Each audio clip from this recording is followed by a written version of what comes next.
CELTA sertifikati va kursi bu nima? Hop, CELTA bu Cambridge tomonidan beriladigan va 200 soatni o'z ichiga olgan va uni ichidagi 600 soat praktikal darslarga bag'ishlangan kurs va kurs tamomlagandan keyin PAS B yoki PAS A darajadagi xalqaro toifasini beradigan sertifikat hisoblanadi. Va CELTA sertifikatiga ega bo'lgan o'qituvchilarni haqiqatan ham biz aytib o'tishimiz kerak bu yerda. Dars jarayonlarida ham o'zi kuzatilinadi bu narsa. Boshqa an'anaviy usuldagi ingliz tili darslaridan tubdan farq qiladi. Keyin mana hozir ko'pchilik ota-onalar bizning maktabimizga kelib so'rashyaptiki, farzandimni sizlarga bersam, 1 yilda ingliz tilini o'qitib chiqara olasizlarmi? IELTS dan natija ola oladimi? Degandagi bir savollar berishyapti. O'zi ingliz tilini o'rganishdan maqsad nima bo'lishi kerak? Faqatgina IELTS olishmi? Mayli terminni bilmasin, nechta zamon borligini bilmasin, u artikl tushunchasi borligini bilmasin yoki murakkab yana terminlar bor, o'shalar tushunchasini bilmasin, lekin ingliz tilida gaplasha olsin. Xalqda tushuncha bo'ladiki, IELTS ga tayyorgarlik ko'rdirish kerak, menga ingliz tili emas, IELTS kerak deyishadi. IELTS bu nima? IELTS ingliz tilini bilish darajasini tekshirib beradigan sertifikat. Bu yerda hozir hech qanaqa mo'jizalar yo'qmi? Mana aytishadi-ku, 3 oyda IELTS 6+ yoki 6 oyda IELTS 7 degandagi narsalar shunda yolg'on narsalarmi? Yo rostdan shunaqa narsa bo'lishi mumkinmi? O'sishdan to'xtab qolish kerak emas. Bir kun emas, hattoki 1 soat emas, 1 daqiqa ham to'xtab qolish kerak emas. Kerak bo'lgan fursatda qachonki ilmga yo'l ochildimi, ilm olib ketaverish kerak. Yillar o'tgan sari ilmga yo'llar to'xtab ham qolishi mumkin. Chunki har xil vaziyatlar bo'ladi. Hozir bormi, buguningiz bormi? Bugun shu ilmga atashingiz kerak shu kunni.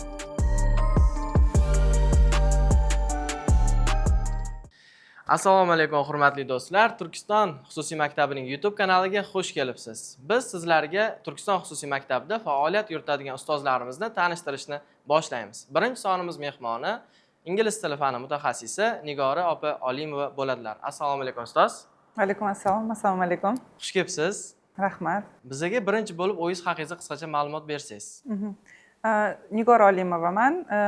O'zbekiston Davlat jahon tillari universiteti bakalavr hamda magistr bosqichlarini tamomlaganman. Hozirgi kunda mustaqil izlanuvchi PhD bilan mashg'ulman va xalqaro CELTA sertifikati sohibasiman va 2014-yildan buyon Registon ta'lim loyihasini ta'lim eksperti hisoblanaman. Ingliz tili fanidan Registon o'quv markazlarining bir nechta filiallarida dars berib kelganman va shu sentyabrdan boshlab xudo xolasa Turkiston xususiy maktabida ham dars faoliyatini boshlaymiz. Zo'r ustoz. 2014-yildan beri Registonda faoliyat yuritib kelaman demoqdalar. Registonni Turkistonga nima aloqasi bor deydigan do'stlarimiz diqqatiga Turkiston xususiy maktabi Registon ta'lim loyihasining yangi ochilayotgan loyihasi hisoblanadi.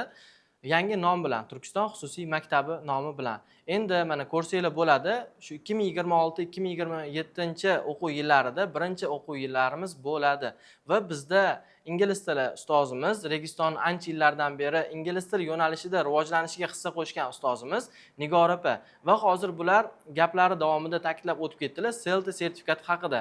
Hozir shu sertifikat haqida biladiganlar bor, bilmaydiganlar bor. Sizlarga sertifikat haqida qisqacha ma'lumot beramiz. CELTA sertifikati va kursi bu nima? Hozir o'zingiz ham anaqa aytib o'tdingiz, ijtimoiy tarmoqlarda juda ko'p tarqalyapti. CELTA sertifikatiga ega bo'lgan xalqaro toifadagi ustoz degan o'sha gaplar. Hop, CELTA bu Cambridge tomonidan beriladigan va 200 soatni o'z ichiga olgan va uni ichidagi 600 soat praktikal darslarga bag'ishlangan kurs, 1 oylik intensiv yoki gibrid shakldagi 2 oylik kurs bo'ladi va kurs tamomlagandan keyin PAS B yoki PAS A darajadagi vaziyatlarni baho bilan ta'minlab beradigan, demak xalqaro toifasini beradigan sertifikat hisoblanadi. Aynan bu toifa, ya'ni CELTA o'zi kimlar oladi, kimlar o'qiydi degan savolga ko'pchilik o'ylanishadiki, bu ingliz tilisi o'zini ona tilisi bo'lmagan davlatlarda ingliz tilini o'qitishni demak o'rgatadigan kurs hisoblanadi, ikkinchi til.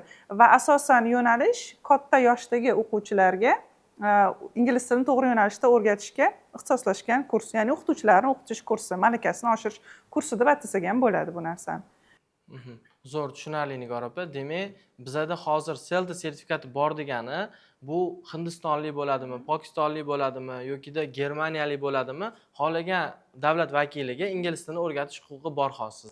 Xuddi shunaqa darajadagi demak sertifikat hisoblanadi va bu yerda ahamiyat berilishi kerak bo'lgan narsa, CELTA sertifikatini tugatdi va bo'ldi, o'sha sertifikatni oldi emas, bunda baholarga ham ahamiyat berish kerak. Ya'ni CELTAga topshirishdan oldin baholar kesimini ham o'qituvchilar o'zlari o'zaro qarab chiqishlari kerak bo'ladi. Bu yerda past darajasidagi dunyoda o'zi 80%, 70% yuqori o'qituvchilar past darajasi bilan bitqazishadi. Va past B darajasi bu 15%, 17% o'qituvchilar shu daraja bilan va past A darajasi bu 5% ga ham kam, bunga darajaga yetmaydigan o'qituvchilar shu daraja bilan bitqazishadi to'lig'icha.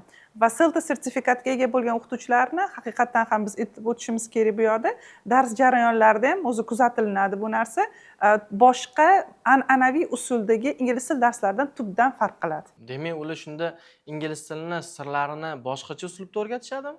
Ya'ni oddiy ingliz tili darsida CELTA sertifikati bor bo'lgan ingliz tili darslarining qanaqa farqi bor? Qisqacha bizga aytib ketsangiz. Xo'p, farqi nimada aytamiz? Hozir agar jarayonni kuzatadigan bo'lsangiz, adashmasam o'zingiz ham ingliz tilidan xabaringiz bor. Xo'p, dars jarayonida har doim kuzatilishi kerak bo'lgan narsa ingliz tilining o'zini faqat subject verbdan iborat emas. Bu shunchaki ko'p kuzatishingiz mumkin. 90% holatlarda tushuncha olib boriladiki, subject bu, verb bu, lekin o'rgatish uslubi, aynan grammatikadan boshlaydigan bo'lsak, o'rgatish uslubi, ya'ni bu yerda explicit learning imенно birdan bermasdan o'sha narsani uzoqroqdan olib kelib vaziyatida. Va aynan grammatikani o'zi berilmaydi, grammatikaga oid bo'lgan vaziyatlar birinchi praktika asosida o'quvchilarda olib boriladi. Bola o'zi bilgan, bilmagan holatda ingliz tilini o'rganishga qiziqa boshlaydi. O'zi bu kursda asosan o'qitilinadi. Mana o'qituvchilar grammatika darsini qanaqa o'tish kerak, vocabulary darsini qanaqa o'tish kerak, listening, readingni qanaqa o'tish kerak, shu skilllarni o'z o'quvchilarga qanaqa podacha qilish kerak. Shu asosdan anaqa o'qitilinadi va undan tashqari lesson planning degan narsa bor. Ya'ni darsni rejalashtirish. Darsni rejalashtirishni CELTA o'zini programmasi asosida darsda siz bironta 4 ta 5 ta so'z o'rgatayotgan bo'lsangiz, bunda uni etimologiyasini o'rganib chiqqanligi, talaffuzi, qaysi so'z turkumiga tegishli bo'lganligi, planda va o'quvchilar sizdan anticipated problems bo'ladi. U yerda qanaqa sizni muammolar kutishi mumkin dars davomida, bu narsalar ham to'lig'icha kursda o'qitilinadi.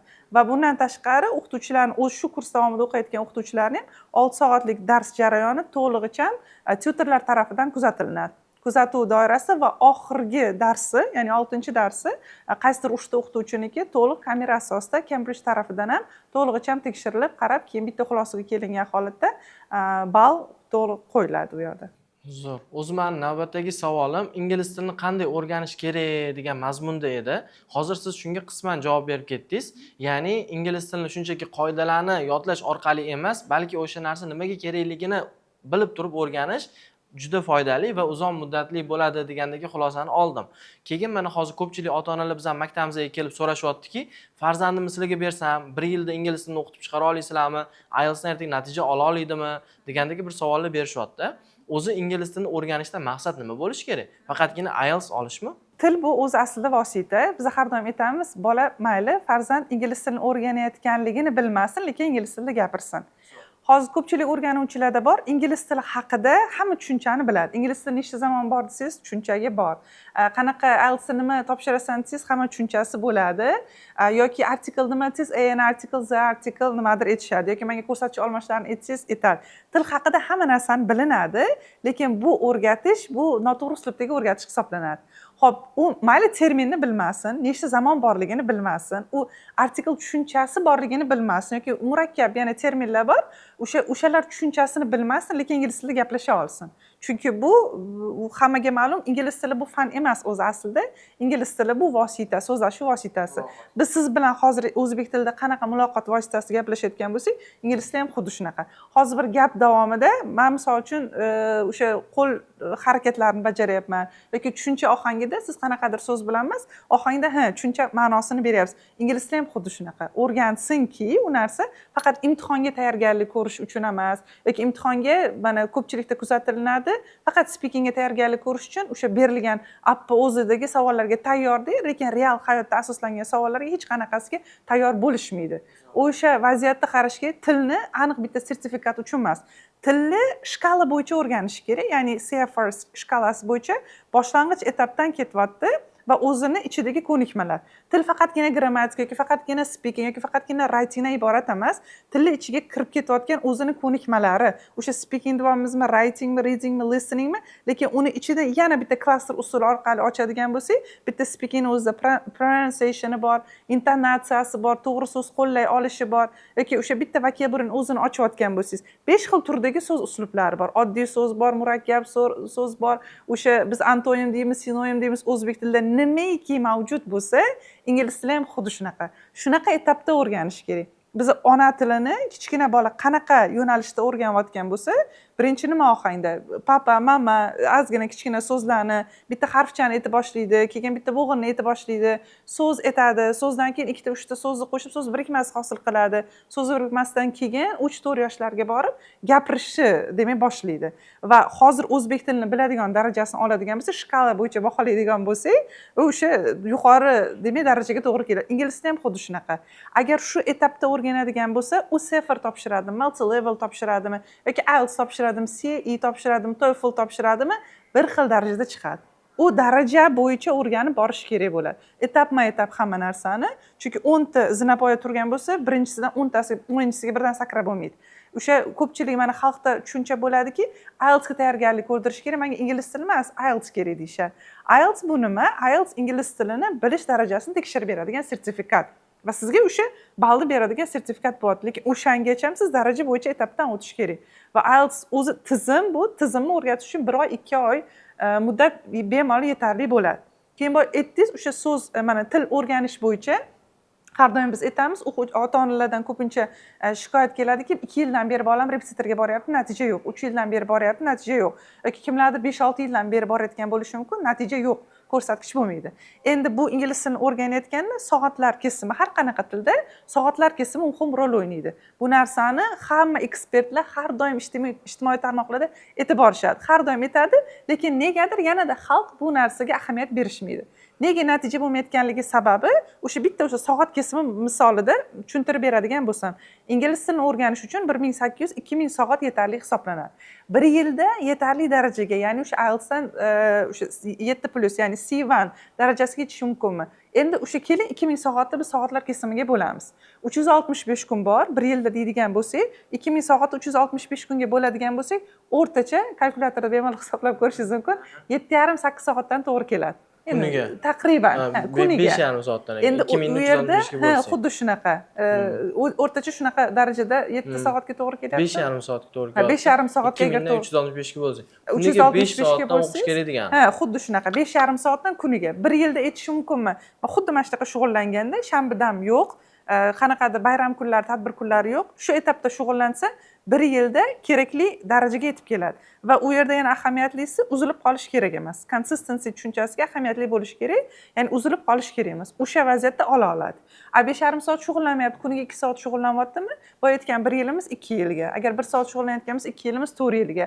Agar yarim soat bo'lsa 4 yilimiz 8 yilga cho'zilishi mumkin. Bu yerda hozir hech qanaqa mo'jizalar yo'qmi? Mana aytishadi-ku, 3 oyda IELTS 6+ yoki 6 oyda IELTS 7 degandagi narsalar shunda yolg'on narsalarmi? Yo rostdan shunaqa narsa bo'lishi mumkinmi? Yo'q, bo'lishi mumkin. Mana misol uchun ko'p suhbat jarayonida bugun mana bitta o'quvchimiz bilan suhbatlashdik. Darajalari oldin ko'p repetitorga borganlar-da, elementary darajada tugatib qo'yganlar. Ya'ni A2 daraja tugatib qo'ygan, 3 oyda ichida B1 ga ko'tarilgan. Endi bu yerda savol tug'iladi, qanaqa 3 oyda ichida B1 levelga ko'tarilishi mumkin? Bu aytganimiz yana soatlar kesimi. O'sha o'quvchi bu haqida tushunchaga ega emas, lekin undan biz savol so'ragan vaqtimizda bir kunda necha soat shug'ullangansiz desak, 6 soat, 7 soat shug'ullanganman. 5,5-6 soat tinimsiz shug'ullanganman va shanba-yakshanba kunlar hech qanaqa dam bo'lmagan. Boyagi gapimiz to'g'richam faktga to'g'ri asoslanadi. Ya'ni har qanaqa tilni oladigan bo'lsangiz, bu narsa har doim ta'kidlanadi. Har qanaqa ingliz tilidan xabar bo'lgan, har qanaqa ekspert bu narsani aytishadi. Faqat xalq bu narsani chetlab o'tadi. Bu hech qanaqa eliksir yo'q bu yerda. Soat agar qancha ko'p shug'ullanadigan bo'lsa, shunchalik o'sha kerakli darajaga yetib borishi mumkin bo'ladi. Va til chuqur, til oxiriga yetib bo'lmaydi. Bu biz endi umumiy til tushunchasini aytyapmiz, lekin tilni ichida boshqa narsaga kirayotgan bo'lsangiz, biz qo'pol qilib aytganda IELTS 9 bu boshlanishi deyishimiz mumkin bemalol. Chunki chuqur kirsangiz, u yerda fanlar ketadi. Mana o'zimiz o'zbek tilida qanaqa siz anaqa ochib berayotgan bo'lsangiz, punktuatsion jihatdan ochib berasiz yoki aytayotgan uslubiy jihatdan ochib berayotgan bo'lishingiz mumkin-da. O'sha sintaksis deyishadi o'zbek tilida. Ingliz tilida ham xuddi shunaqa vaziyatlar bor. Agar siz endi u ilm yo'nalishiga, aynan yo'nalishini pedagogikada, ilm, filologiyada, til yo'nalishida qilaman deydiganlarga ingliz tili hech qaysi tilda o'z oxiri yo'q va tugallanmaydi. Ilmni qancha o'rganganingiz sari va uni sabablarini qayerdan kelib chiqqanini bilganingiz sari ilmni tugallanmaydi. Da, kirib ketaverasiz. Endi Nigor opa, mana bunaqa kitoblar bor-ku, simple answerslar chiqib keladi. Deylik, IELTSda tushgan savollarga javoblar yokida Safer'da tushgan savollarga javoblar. Shu savollarga javoblarni yodlab olib turib ham borib yaxshi natija olish mumkinmi? Yokida bu ham bo'lmagan narsami? Yo'q, qarang, boya aytdik, o'shaning uchun mana speakingda ayniqsa bu narsa juda ko'p muammo bo'ladi. Javobni to'liq yodlab olish bor va o'sha endi buni eplagan, misol uchun deydigan bo'lsak, agar darajasi o'zi shundoq ham yetarlicha darajada bo'ladigan bo'lsa, B2 dan baland, ya'ni o'sha 6-6,5 ga harakat qilyapti yoki 7+ ga harakat qilyapti, o'zini ingliz tilini umumiy biladigan darajasi B2 dan plus yoki C1+ bo'ladigan bo'lsa, o'z simple answerga umuman hojat yo'q. O'zi shundoq ham kirib, o'sha o'zini real natijasini olib chiqishadi. Agar u yodlab oladigan javoblar bo'ladigan bo'lsa, hech qanaqasi yuqori natija olishi mumkin emas. Misol uchun bitta misol tariqasida beradigan bo'lsam, qiziqarli degan so'z. O'zbek tilida tushuntirib beraman, ingliz tilida emas. Siz menga o'sha qiziqarli degan javobni berishim uchun, yaxshi degan so'z oling. Yaxshi degan javobni berishim uchun xohlagan bitta savolingizni bering. How are you? Qalaysiz? O'zbek tilida-ku bu narsani kitob haqidami, biron narsani ma'lum. Ha, yaxshimisiz degan savol bersangiz, endi men javob beraman. Yaxshi.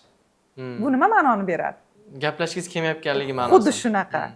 Hamma tilda shunaqa. Good deyotgan bo'lsa, xuddi shu ohang, ya'ni ohang, intonatsiya, speakingga kerak bo'lgan hamma elementlar kerak bo'ladi. Endi men sizga good, yaxshi desam, qanaqa ohang ma'noni beradi?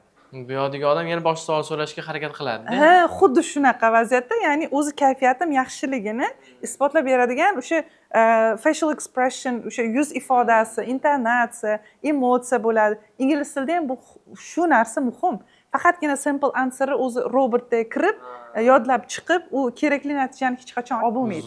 Zo'r. Demak, 1009 ga mos bo'lgan javob bo'lsa ham, lekin o'zi gapirayotgan narsasini tushunmasdan, anglamasdan turib gapirsa ham, u examiner 9 qo'yib bermaydi, shunda, to'g'rimi? 100% bu. Chunki examiner o'zidan o'zi shunchaki examiner qilib qo'yilmagan hech qanaqasiga, u o'zini etaplaridan o'tib examiner darajasigacha ham kelib chiqadi bu narsani. Endi mana o'zingiz mana shu Nigor opa speaking mavzusini ochdingiz. Speakingni yaxshilash uchun nima maslahatlar berasiz? Qanaqa qilib bu speakingni zo'r qilish mumkin? Speakingni yaxshilash uchun hamma maslahat beradigan vaziyat o'sha hamma hozir shadowing texnikasini qilish kerak, zo'r deyishyapti. Faqat uni daraja bo'yicha qilish kerak. Ya'ni uroveni bo'yicha qilish kerak. Hamma narsani boy aytdik-ku, birinchi zinapoyadan 10-sigacha birdan sakrab bo'lmaydi. 2-chi, 3-chi, 4-chi etapda. Xo'p, bunga beradigan maslahatim bitta struktura demaylik, anaqa faqat grammatikaga tayanib qoladi. Nimadir speakingga oid bo'lgan bitta ma'lumotni o'qiyaptimi, o'shani qayta drilling activity bor, qaytaralish bilan bu narsani to'g'rilasa bo'ladi. Deylik, bironta so'zni olayotgan bo'lsangiz yoki so'zni birikmadan gapga aytayotgan bo'lsangiz, endi a book degan bookni o'zini olayotgan bo'lsangiz, book, a book, read a book, so you read a book, do you read a book? Ketyapti bu yoqda. Xuddi shunaqa vaziyatda bitta kichkinadan keyin so'z birikmasidan gapga, gapdan o'sha ohangda darak gap bo'lishi mumkin, darak gapdan so'roq gap bo'lishi mumkin, so'roq gapdan yana negativ bo'lishi mumkin. O'sha bitta narsani o'rgandimi, o'sha vaziyatni hamma joyda qarab sinab chiqish kerak bu narsani. Va o'zi speakingda har qanaqa imtihonda tekshiriladigan 4 ta vaziyat bor. Faqatgina uni speaking uslubi, qanaqadir aksentda gapirayotganligi boshqasi emas, tekshirilayotgan narsasi nima bo'ladi? Shu har bitta narsani o'rganayotganda shu etapga urg'u berish kerak. Xo'p, grammatikasi har doim tekshiriladi va 25% tashkil qiladi bu narsa.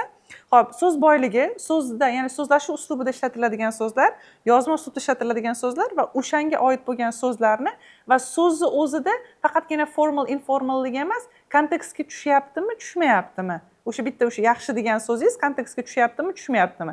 U so'ziga bu 25%lik, 50% deydi. Keyingi 25%imizga nima kiryapti? O'ta ravonlik, qanchalik ravon gaplashyapti. Ravon gapirish bu tez yoki sekin gapirish emas, o'zini ohangida to'g'ri uslubda gapira olish. Kerakli joyda pauza qilish, kerakli joyda intonatsiyani ko'tarish, kerakli joyda intonatsiyani pasaytirish. Yoki so'roq gapda qanaqa ko'tariladi, qanaqa pasaytiriladi. So'roq gapi o'zini tiplari bor. O'sha vaqtda qanaqa ko'tarilyapti-yu, qanaqa pasaytiryapti. Xo'p, bu ravonlik 3-etapda o'tgan bo'lsak, keyingi etapimiz bo'ladi, bu to'g'ri talaffuz qoidalari. So'z qanaqa shaklda to'g'ri talaffuz qilinadi. Hamma mana shu 4 ta shkala bo'yicha baholanyaptimi speaking? Shu 4 ta shkala bo'yicha to'lig'icha o'rganish kerak bo'ladi. Har bittasini etap bo'yicha. Chunki bunga qanaqadir bittagina speaking o'rganish bo'yicha bitta texnika hech qachon ish bermaydi. Qancha ko'p shakllangan bo'lsa, shunchalik ko'p speakingga chiqishi mumkin bo'ladi. Demak, practice ekanda. Har doim practice. O'rinlarga qo'yib turib, shu misollar tuzishda rivojlantirish mumkin ekan. Va bizning mentalitimizga xos bo'lgan narsa uyalchanglik, ya'ni gapirishda uyalchang. Bu faqat bu nafaqat ingliz tilini yoki rus tilini o'zida bo'lsin, o'zbek tilini o'zini gapirishga ham uyalchang bo'lgan bolalarda ingliz tili rivojlanishi ozgina qiyinroq bo'ladi. Uyalmaslik to'g'ri, noto'g'ri degan narsa yo'q, faqat gapirish kerak. O'sha speakingni chiqarib olmaguncha to'lig'icha gapirish kerak hisoblanadi. Men hozir siz bilan gaplashib, Nigor bir narsani o'ylayapmanki, siz ingliz tilini ichiga kirib ketib qolgan inson ekansizda. Ya'ni shunchaki mana bitta fan va shu fanni o'rganish kerak emas, balki o'sha fanning ichiga kirish kerak. Hamma yurgan joylaringizda, tasavvur qilgan narsalaringizda shu bir ingliz tilida o'ylab yurar ekanmisiz deb o'ylanib qolaman.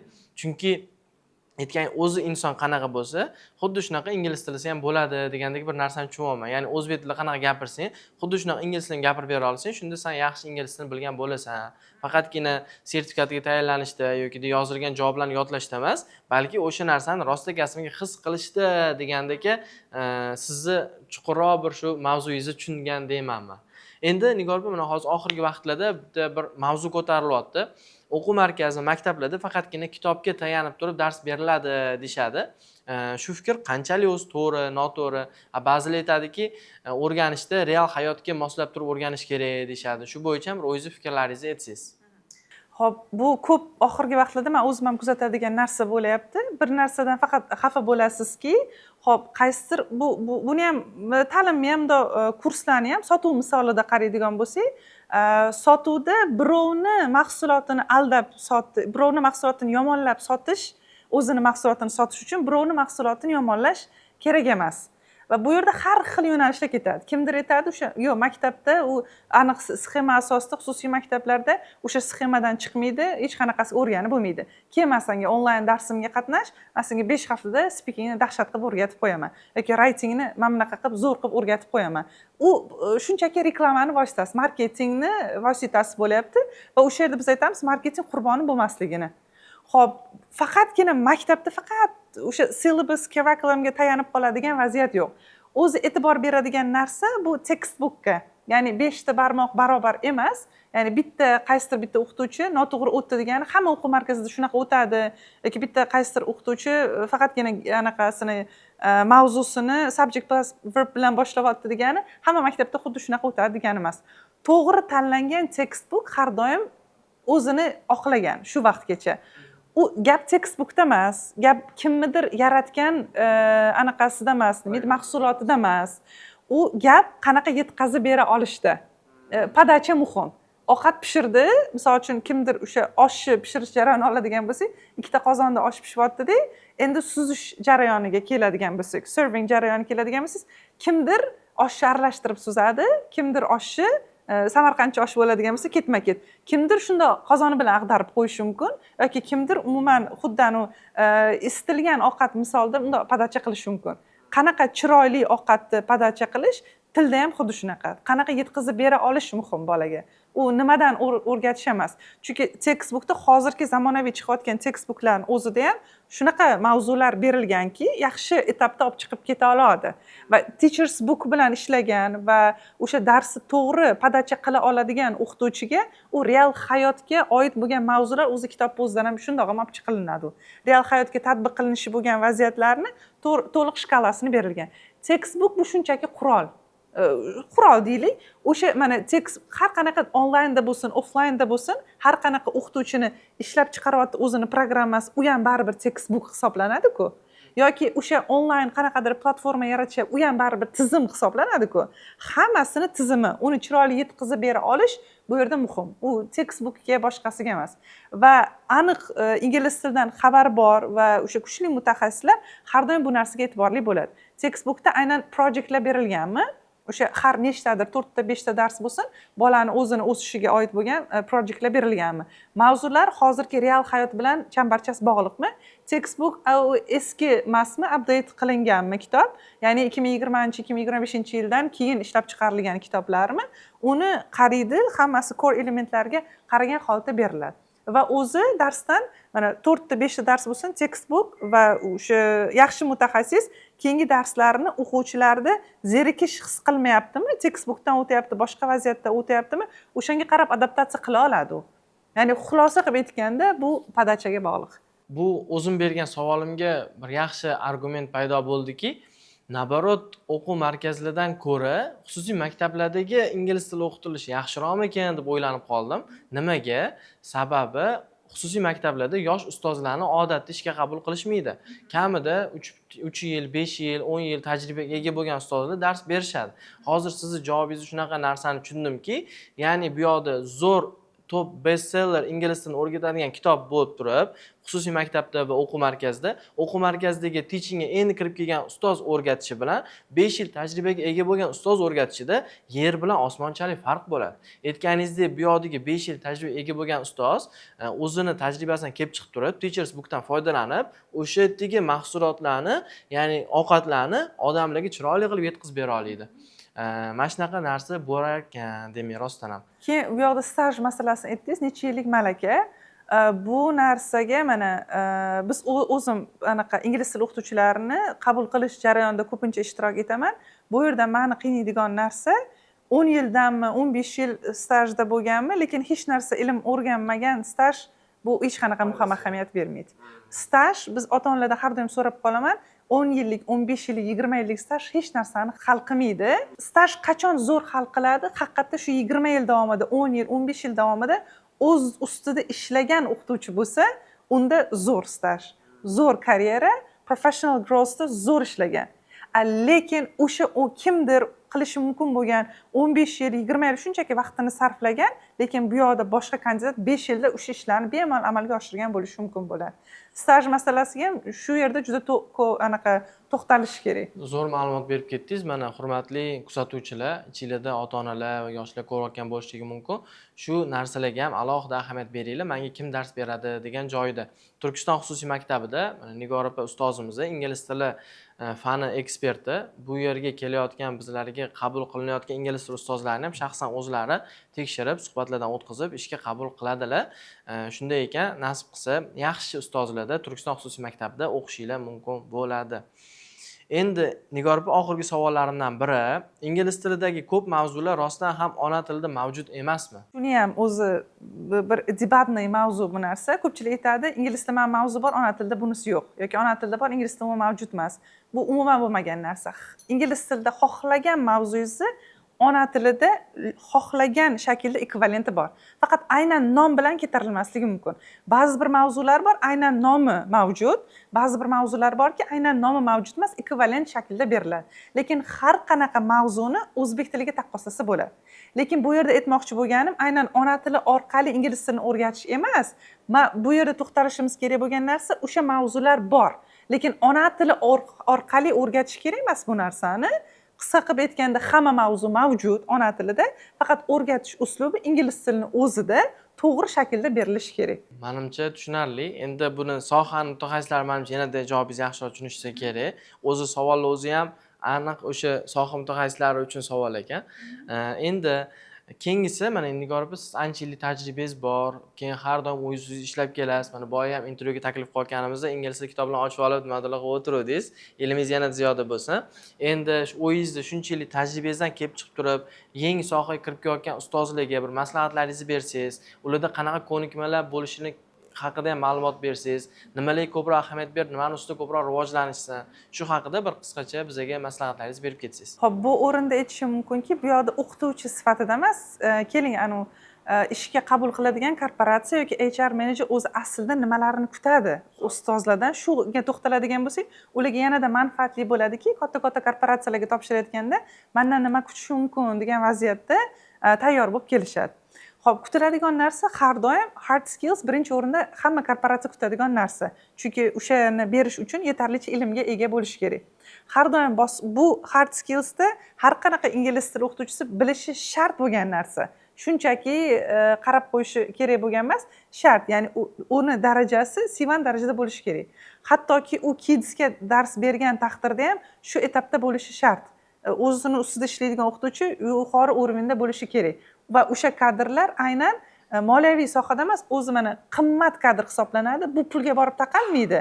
Ya'ni bu reputatsiyaga borib taqaladi deylik. Ya'ni hamma respekt qiladigan kadr hisoblanadi. Xo'p, ikkinchi ahamiyat beradigan narsa, ya'ni korporatsiya nima kutadi o'z ingliz tili o'qituvchilaridan? Xo'p, birinchi etapda aytdik, hard skills bo'layotgan bo'lsa, ikkinchi etapi bu mana issiq kognitsiyasini kutadi har doim korporatsiya o'qituvchilaridan. Xo'p, bu yerda kerak bo'ladigan narsa bolani psixologiyasini qanchalik tushunadi. Chunki primary schoolda dars berish etapi umuman boshqa va buni bolani psixologiyasi, og'rig'i, uni tili, o'ziga tushuncha olishi, o'rganishi umuman boshqa psixologiyani talab qiladi. Primary deganda qaysi sinf? Birinchi sinfdan 4-sinfgacha deylik. O'sha tushunadiganlar bor, tushunmaydiganlar bor. Birinchi sinf boshlang'ich sinf o'quvchi anaqalari uchun va o'rta maktabdagilar 5-sinfdan 8-sinfgacha bo'lgan o'quvchilarning psixologiyasi umuman boshqa. Ya'ni o'sish davrida, o'tish davrida uni psixologiyasini yaxshi tushungan o'quvchiga o'qituvchilikdan tashqari ham boshqa omillar rol o'ynaydi. Yoki yuqori sinf vakillari bo'ladigan bo'lsa, 9-sinfdan yuqori bo'ladigan bo'lsa, uni psixologiyasi o'zaro boshqa bo'ladi. Ya'ni uni bilim darajasidan tashqari psixologiyasi va undan tashqari pedagogikasi, pedagogik savollarni har doim korporatsiya beradi va korporatsiya har doim pedagogikasi, metodikasi kuchli bo'lgan o'qituvchini har doim kutib keladi. Ya'ni pedagogikaga oid bo'lgan narsa nima?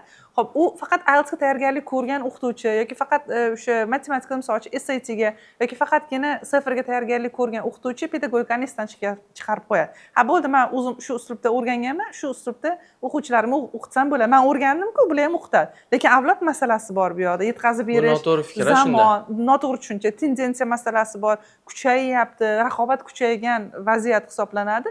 Bu o'rinda Kursin teaching bo'yicha o'qitishda turli xil metodikalari bor. O'sha 5-6-asrdan boshlanayotgan bo'lsa, u nishda metodikasi bor. Hozirgi ko'pchilik grammar translation metodikasi bo'yicha qolib ketgan. U metodika yomon emas, faqat uni ilmini to'g'ri tushunib bilish kerak. Yoki hozirgi zamonaviy 21-asr metodikasi CLT metodikasi, imенно communicative language teaching yoki CLL bo'ladi. CLIL deb yurg'izishadi ko'pchilik. Shu metodikani bilsin. Uni ochsin, nima aslida, elementi nima, nimani yetkazib bermoqchi, usuli nima, asli bolani nimaga o'rganyapti. Yoki speak motion hozir juda mashhur bo'lib ketdi. Aynan speakingga udarение beradigan. Uni asli ko'nikmalari nima? Nimaga faqat speakingni anaqa ro'kach qilish kerak? Boshqa skilllar o'rgatilmaydimi bu yoqda? Bu masalaga ahamiyat berish kerak. Yoki ko'radigan teaching bo'yicha oid bo'lgan podcast ko'rsin, ekspertlardan darsini ko'rsin yoki YouTube'da aynan xalqaro sertifikatlarga tayyorlaydigan o'qituvchilar bor, aynan pedagogika bo'yicha. O'shalarni YouTube'dagi darslarini ko'rsin, dars jarayonini o'zgartirsin. Bu narsani kutadi. Chunki suhbat jarayonida ingliz tili o'qituvchilarini kadrlanayotganda suhbatda kutamiz, pedagogika bo'yicha, ya'ni o'zingizda nima ishlar qilingan degan savolga juda oddiy javoblar beriladi-da. Oddiy javoblar u boshqa fanni mutaxassislari beradigan fanlar, lekin ingliz tili mutaxassisimi bunga chuqurroq javob berish kerak. Chuqurroq o'ylash kerak bo'ladi bu yoqda.